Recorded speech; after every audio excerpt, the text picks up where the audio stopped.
Udupi town police station ವ್ಯಾಪ್ತಿನಲ್ಲಿ ಒಂದು ವಾರದ ಕೆಳಗಡೆ ಒಂದೇ ಗ್ಯಾಂಗ್ನ 2 ಗುಂಪುಗಳು ಗಲಾಟೆ ಮಾಡಿಕೊಂಡಿರುವ ವಿಡಿಯೋ ಈಗ ವೈರಲ್ ಆಗಿದೆ.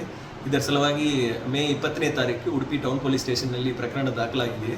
ಈ ಪ್ರಕರಣದಲ್ಲಿ ಈಗಾಗಲೇ 2 ಆರೋಪಿಗಳು ಅರೆಸ್ಟ್ ಆಗಿದ್ದಾರೆ. ಅದರಲ್ಲಿ ಕೃತ್ಯಕ್ಕೆ ಬಳಸಿದ್ದ ಒಂದು ಸ್ವಿಫ್ಟ್ ಕಾರು, 2 ಟೂ ವೀಲರ್ಸು ಮತ್ತು ಚಾಕು ಮತ್ತು ತಲ್ವಾರ್ ಇದೆಲ್ಲ ಈಗಾಗಲೇ ಸೀಸ್ ಮಾಡಲಾಗಿದೆ. ಉಳಿದ ಆರೋಪಿಗಳು ಪರಾರಿಯಾಗಿದ್ದಾರೆ. ಅವರನ್ನು ಆದಷ್ಟು ಬೇಗನೆ ಪತ್ತೆ ಮಾಡಿ ಮುಂದೆ ಅವರ ಮೇಲೆ ಕಾನೂನು ಕ್ರಮ ಜರುಗಿಸಲಾಗುವುದು.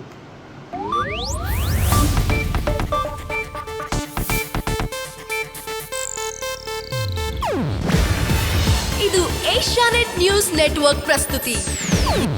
ನೀವು ನೋಡ್ತಿದ್ದೀರಾ ಏಷ್ಯಾನೆಟ್ ಸುವರ್ಣ ನ್ಯೂಸ್.